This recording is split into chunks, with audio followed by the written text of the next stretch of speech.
Round 17 of the Ninja A-League starts with Western Sydney Wanderers hosting the Newcastle Jets. As we see an early shot and an early goal. Hoban is going to keep it in. Sophie Hoban with the cutback, and Ayres scores! Newcastle level! Well, they say that familiarity breeds contempt, and these two are very familiar with each other. Hawksby! Is going to sit up. Oh, what a moment! Willa Pearson has just made history. And Sydney FC are back in the winner's circle for the first time in a long time. Johnson camps a near post again! And they've got the answer, Perth Glory! Welcome to a windy and wild Corridor Park. Trimis does well! Really, really well. That's one for the highlight film. Good work for Kash again. Oh, good ball too. Great first touch. And there it is. Celebrations for the Central Coast Mariners. One-on-one with the keeper, Holly Furphy. McNamara turning, shooting, McNamara. Oh, full time in the 24th Melbourne derby. These sides not able to be separated. Just one win separating second from seventh position, and all still to play for in the Ninja A-League. Hello and welcome to Dove Zone. I'm Amy Duggan.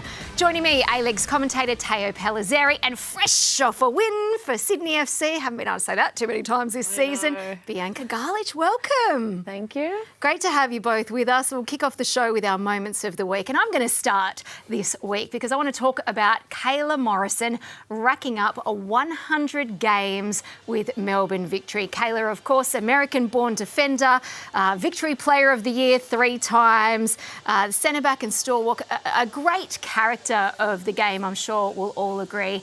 And we're just congratulating Kayla on that massive milestone. You might talk us through some of the history and how she ended up in the league. Well, I mean, she came to Australia to play NPL at the Bulleen Lions, didn't get that initial shot after the 2018 season, went to Sweden for 6 months. That might have had a bit of a role in her not getting citizenship in a timely manner, but she is a legend of the A-Leagues. And as this competition evolves, we're going to start seeing more and more players who are known for what they've contributed to the league rather than, say, looking at it through the lens of were they a Matilda. Kayla Morrison is a vital player in building the lore and the storytelling around specifically this competition. Yeah, a stalwart, a fabric in the DNA, you might say, of the club, but also the league. Teo, Bianca, your moment of the week, besides your win, of course. Yeah. My moment of the week is definitely Sky Hamrick's goal. I think for her, it's a classic striker goal. She's chased down a ball, keeper's come out, hasn't backed out of the challenge and managed to put the ball in the back of the net. Obviously been something a long time coming for her, and for it to happen on her 18th birthday, I think perfect timing. A gift on her birthday. An absolute gift from the keeper as well. Teo, your moment. Yeah, it's a goal, but more about the assist to create the goal. Avani Prakash is having a great season. We're going to talk about it when we see the Young Matildas squad later in the show. This, I think, is the assist of the season right here. I mean, Juan Mata might have something to say about it in the men's, but that's the level of comparison. What a pass to Mark Levin. Very good finish, don't get me wrong. But Avani Prakash was on a windy day, in difficult conditions, absolutely brilliant. And I think she has arguably the 2 best assists of the season so far. Well, and another cracking goal to come a little later as well. Let's kick off with your win, your Sydney FC win to Spencer Park, where Sydney FC absolutely put Brisbane to the sword, changing coaching, changing tactics, and a 4-0 whopping win, Bianca. What are the feelings after this one? I mean, nothing but smiles, to be honest with you. Definitely long awaited, something we've known that we can achieve, but just something we haven't obviously done or probably put the balls in the back of the net, which has been our biggest thing. So this game, getting 4, obviously getting all different goal scorers has been awesome for us and definitely built the confidence, not just from the front 3, but midfield and backs as well. From the highlights, obviously, all these goals were in the second half, and this game was a real arm wrestle at half-time. So was there something coming out of the rooms that said the energy was going to tip the balance the way that it did as this game went on? I think not particularly at halftime. I think just from the start of the game, we sort of all had the mindset that this is the one that's going to be sort of a switch in our season. And, at halftime, we sort of knew that there was everything to play for, and teams have won and lost in a second half as well. And we didn't want to be that team coming out of that with the loss. And I think, like I said, 4 different goal scorers. We all had confidence. We had game changers coming off the bench and actually making a difference as and well. a change in formation too. Yeah, which I think has definitely been something that a lot of girls have had to grasp, because for a lot of Sydney players for so long, 4-3-3 was sort of set in cement.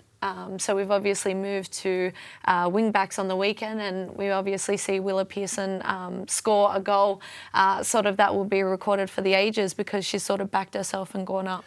Before we get to Willa's goal, just on the coaching change, James Slevesky is an interim, but my mail is that Sydney FC really want him to prove himself and earn the job. What has been the vibe shift, though, since the departure of Ante Juric and James Slevesky and his new assistant coach also, Victoria Guzman, coming in? For us, it feels like a new direction. Yeah, I'd probably say he's come in strong, and I don't think he's come in thinking he's going to stay as interim. I think he sort of wants to implement standards and have us all on the same playing field. I think it's really hard as an interim coach if you come in acting like an interim coach, because people just think, oh, how long are we going to have this guy, or how long are we going to have this assistant coach, and then do we put everything in? What are we trying to achieve? But I think the way he's come in is the way we've responded, and I think if we keep getting results and things keep changing the way they are, I can see it moving upwards.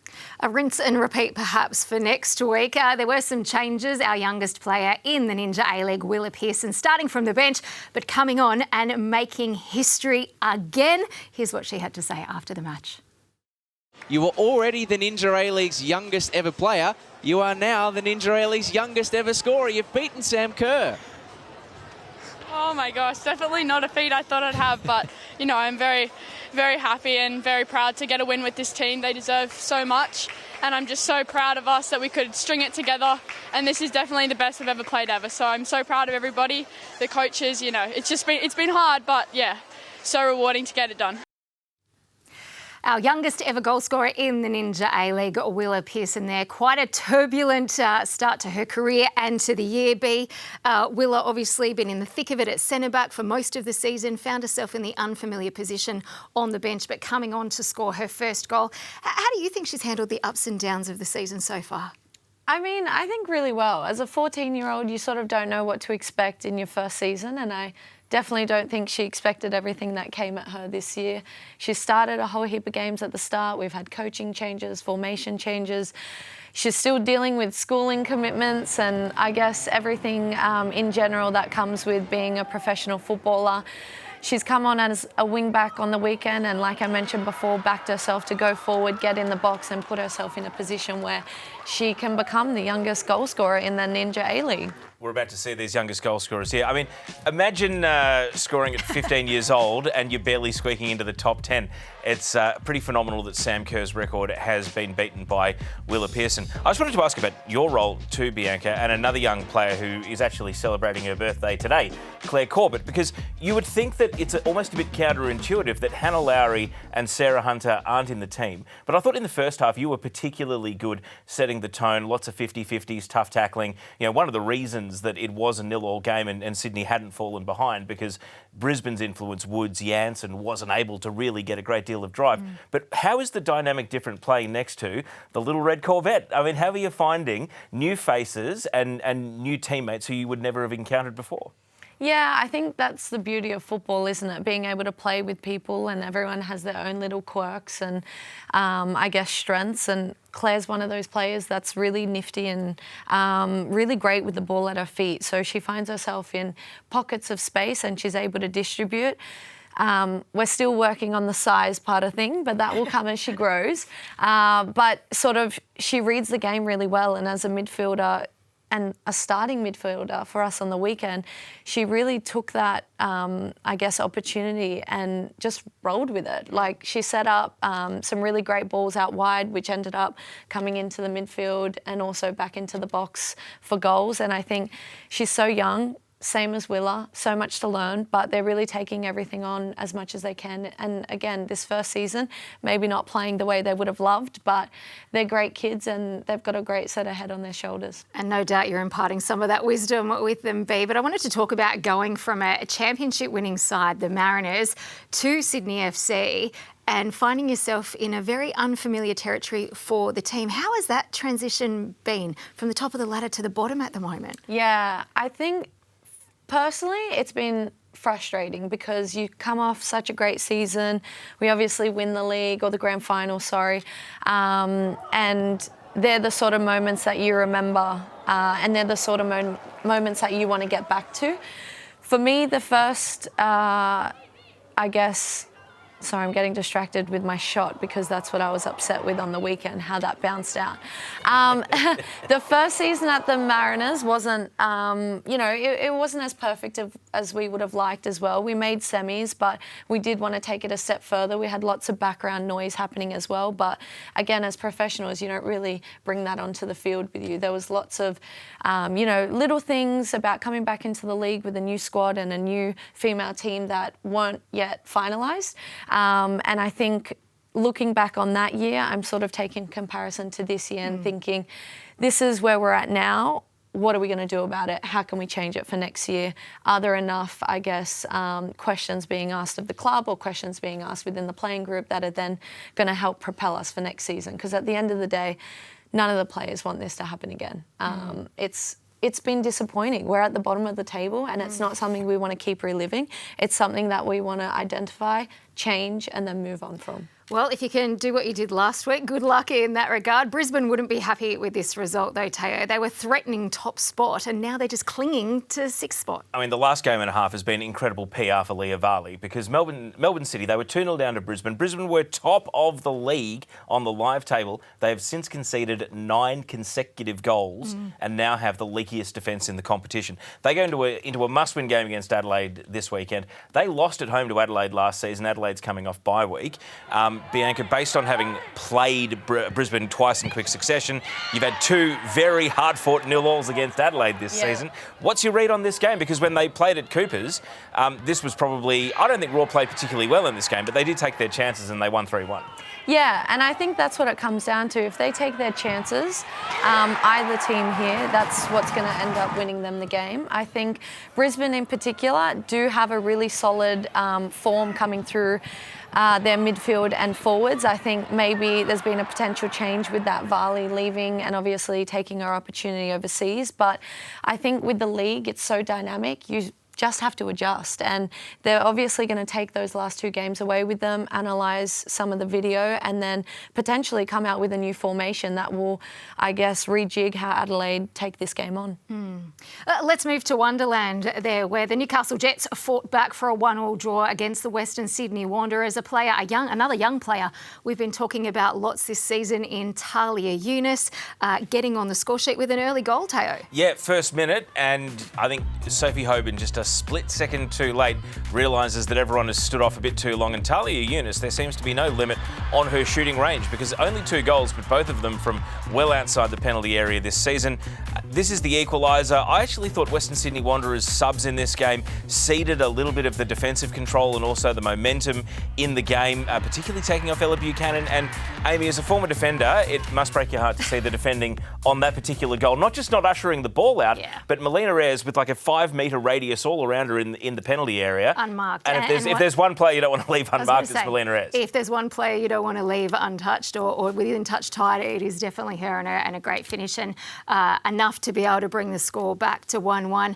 Something that I want to talk about is this early goal though, because as young players, we see the confidence building. They do something well and then it continues to build. We've seen that with Willa, we're seeing it with Talia Eunice. But testing the goalkeeper early, is it something that coaches are still going after? We've seen the change in kickoff at the moment where a lot of teams are going long to put the pressure on and the high press going. But testing the goalkeeper early, is it something that you still teach the young players? I think why not? I think testing the goalkeeper should be something you do stock standard. Like, goalkeepers get too excited these days and they walk way too far out of the box. I don't know if any other midfielders are doing this, but I'm constantly checking the goalkeeper's line because if there's anything to go by, my first A-League goal was pretty much maybe 5 or 10 metres off halfway. And the whole game, I'm seeing this goalkeeper off her line and I thought, I'm just going to give this a crack. And lo and behold, it went over her head and in the back of the net. So for me, I think testing the goalkeeper tells them this is where you got to stay. And then by them retreating into the box, it actually gives a little bit more room for those strikers to then make those penetrating runs up top. Well, speaking of goal scoring, we saw the equaliser from Melina Ayres and she matches Rihanna Pollicina in a bit of a rare feat. Earlier this season, Pollicina became the first player to score against every team in the league. Melina Ayres ticks off the Western Sydney Wanderers, and by virtue of having played at 3 different clubs, she's had plenty of opportunities to play against everyone. But Bianca, what an achievement. So Pollicina and Ayres, the only 2 players to have scored against every club, and that includes, of course, Western United. You had to be in the league at a certain time to hit both the Mariners and Western United and Wellington. Yeah.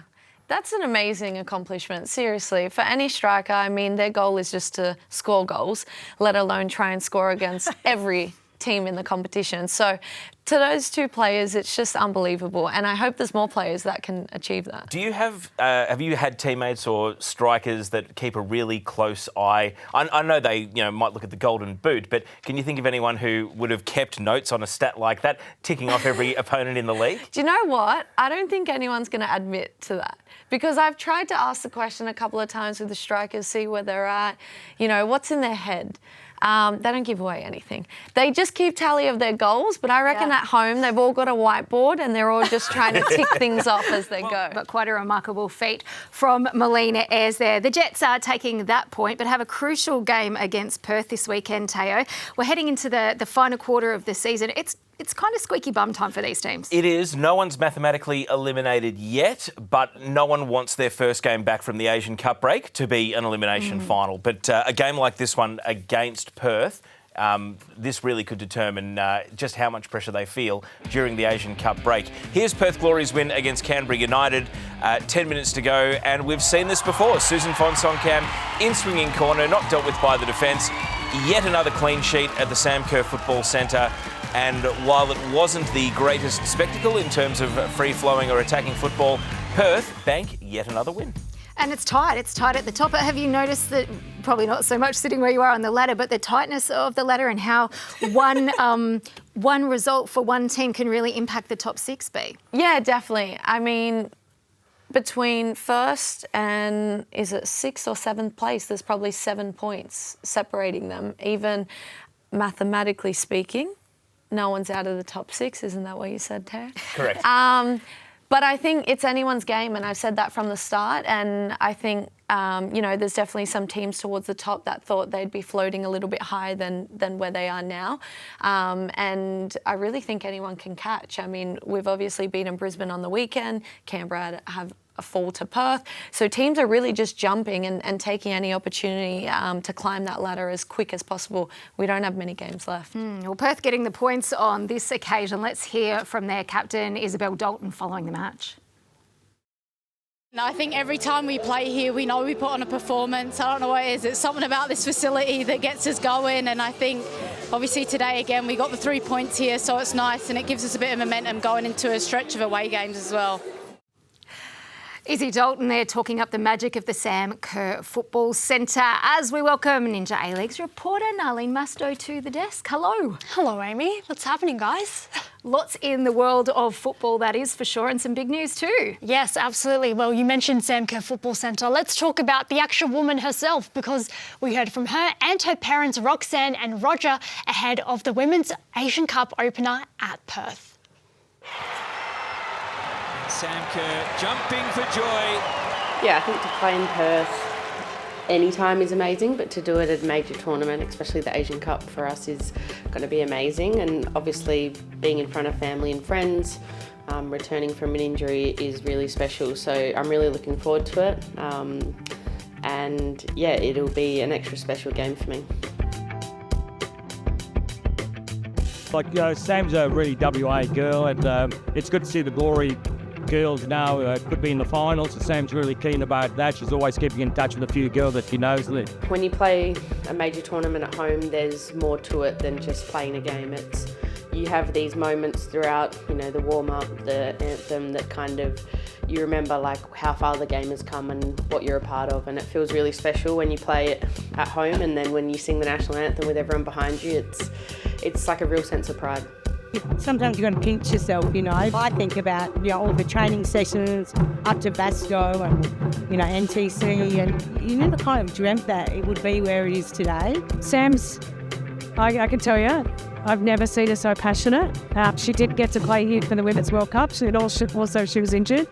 I don't know when she's going to retire, but I suspect this might be her last major tournament on home. So she loves Perth. She is, she's awfully proud to be for this stage. She come back and got married here. She wants to see this succeed. They haven't won it for maybe 15 years, or when Sam was 15, I should say. And so not only her, but the supporters, the Matildas have gone really well over the past 15, 20 years, but now it's time for a bit of silverware. I think Sam sees it as an opportunity to grab that silverware finally. To do it at home in front of our fans, friends and family would be the cherry on top. I think if you had told us 16 years ago that we wouldn't win one for 16 years, we would have not believed you. So it seems like this time's our time, and it's something we're all very focused on.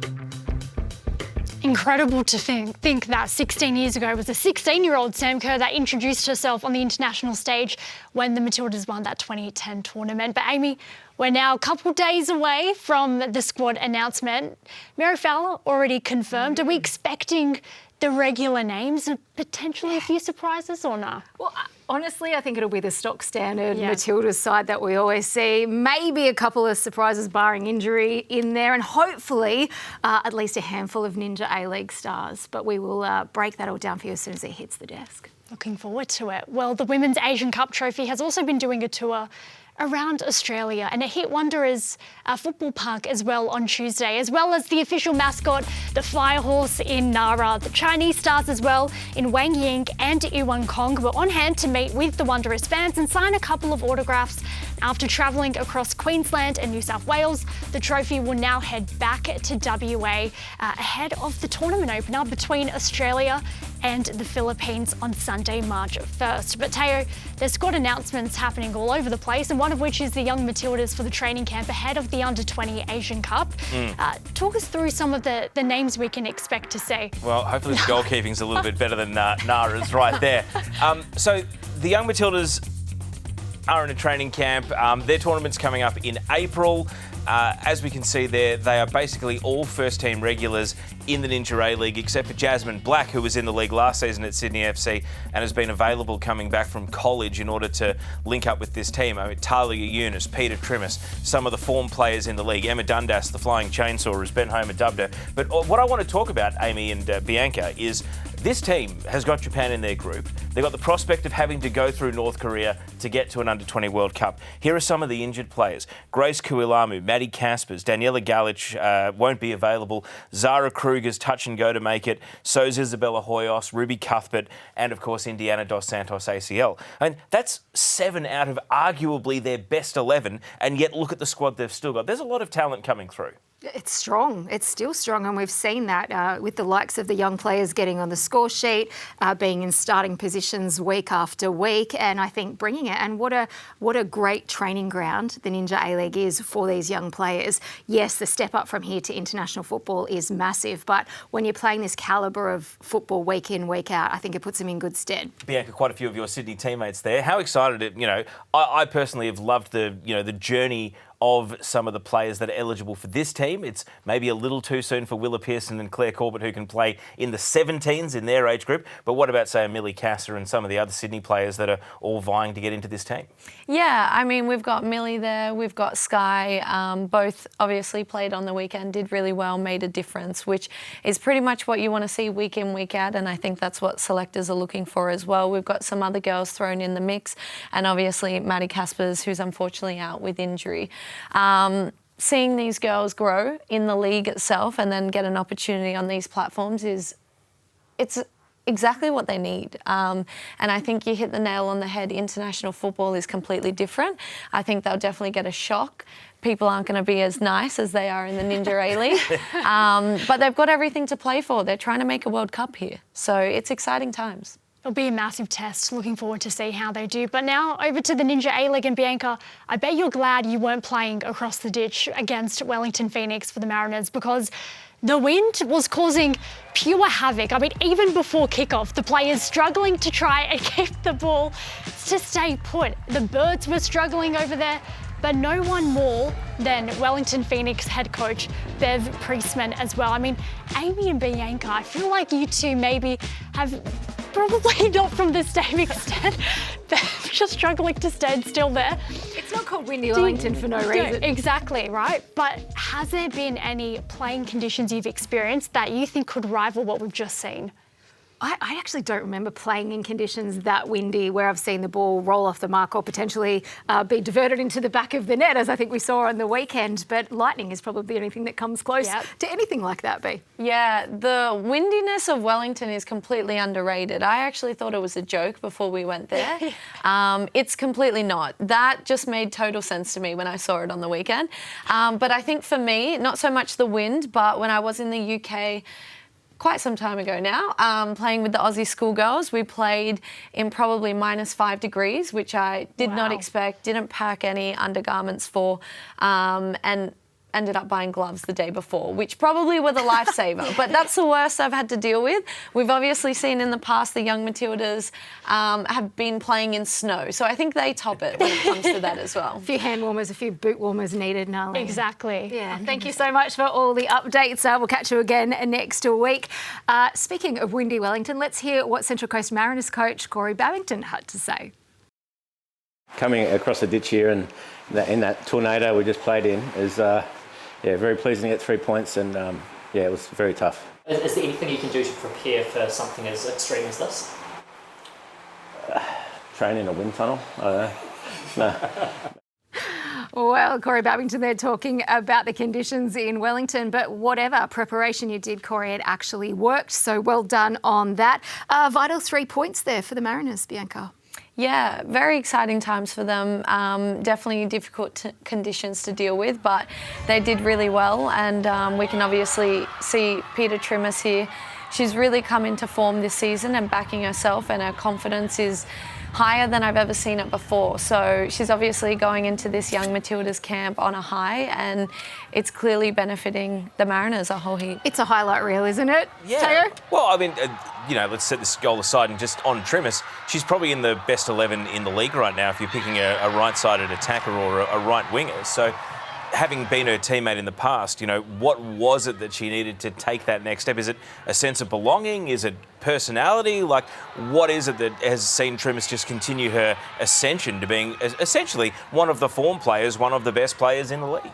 I think it's a little bit of everything. I think younger players definitely build their confidence off feedback from older players and the coaching staff. So she's definitely got a great support group around her. I worked really closely with this group last year, and I know how great Peta can play with confidence. How awesome is it to have a player on the pitch that can bang them like that from outside the box, but then also have the finesse to set up and put it over the top of the wall into the top pocket? Like, that is stuff you practice for years and years and years to refine and get right. It's completely classy. Some of the goals this season, I'm sure she'd be super, super excited to add to her highlight reel. And I'm really excited. I can definitely see her going overseas and killing it like this. I mean, the Mariners, they've only been back for 3 seasons, but in terms of the best wins, the hardest, grittiest wins in the club's history, nothing beats a grand final. Nothing beats that second leg against Melbourne City. Is that on the podium? Is that the 3rd best win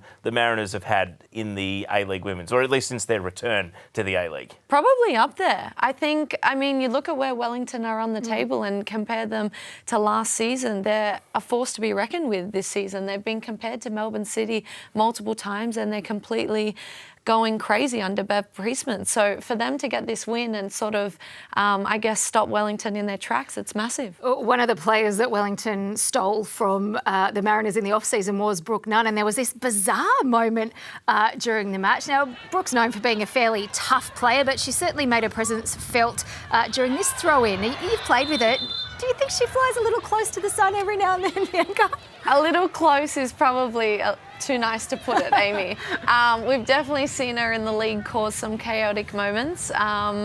One of the other ones is definitely on a throw-in we had last year as well, jumping in the way of Peta Trimis. And I think she's one of those players who you love on your team, but when you're playing against her, she causes moments like this, and it can really disrupt a lot of people's mental state when they're playing. I think she's a great player and a great personality off the field, but she's got white line fever. She loves it, though. That was in the first 10 minutes, so it didn't really affect whether or not Wellington won or lost the game. Why do you think they lost, though? I mean, given they had the wind at their backs against Newcastle and were 4-0 up at half-time, did they think that the wind would just do the job for them in the second half? Did they underestimate the Mariners? What do you think the reasons are that Wellington, in a position where with a roaring wind at their back should have been able to come over the top, lost their goal-scoring touch?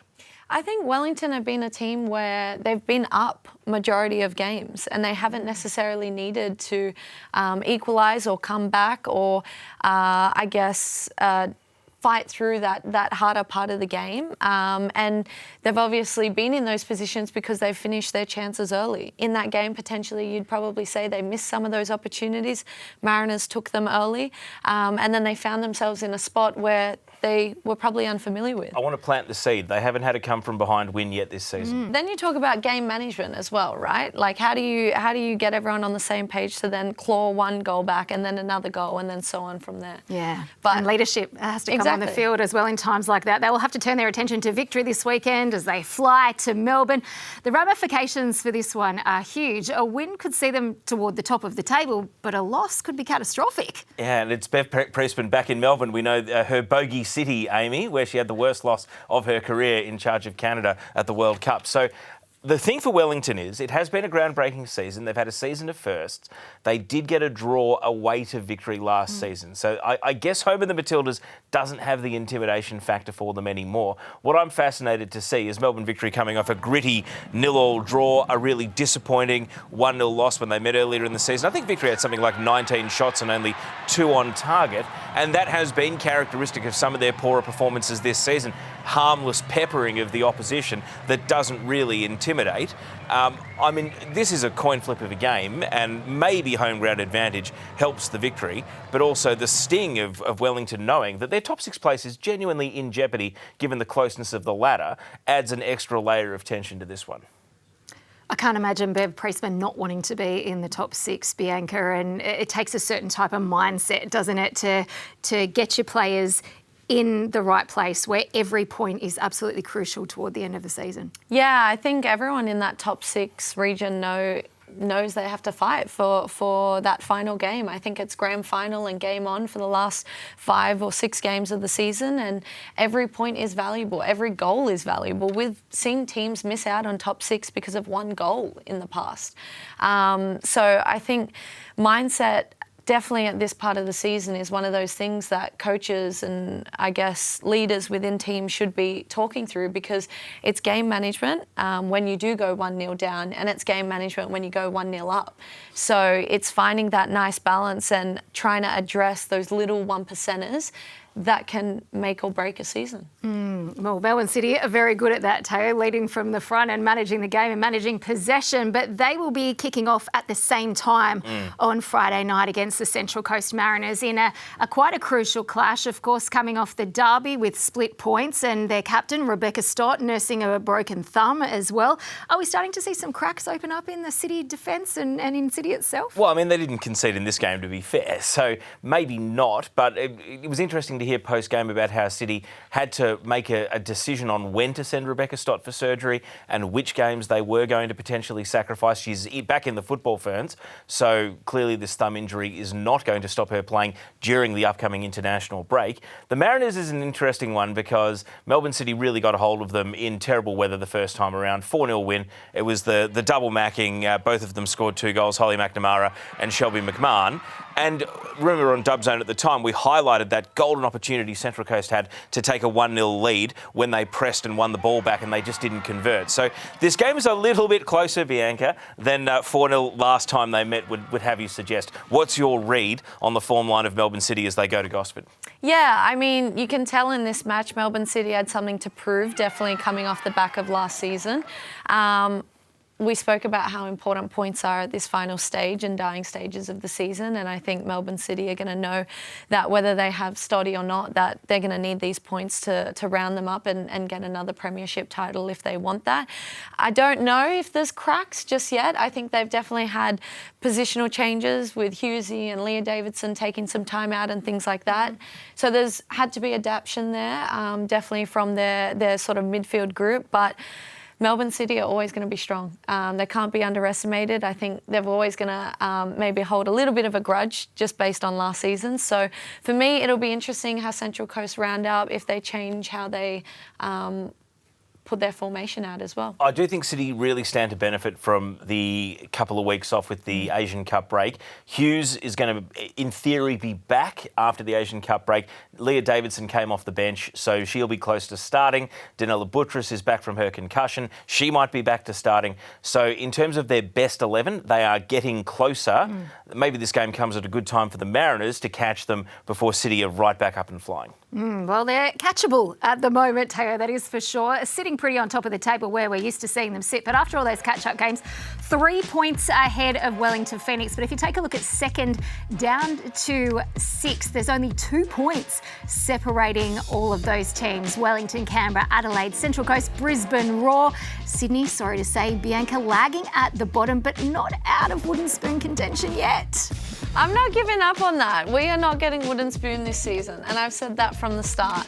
I can see your looks, guys. I can see them. But Well, think about it like this. You can still get to 27 points yourselves. 100%. But the issue is, I have mapped it out, the lowest tally that anyone can get into 6th with is 26.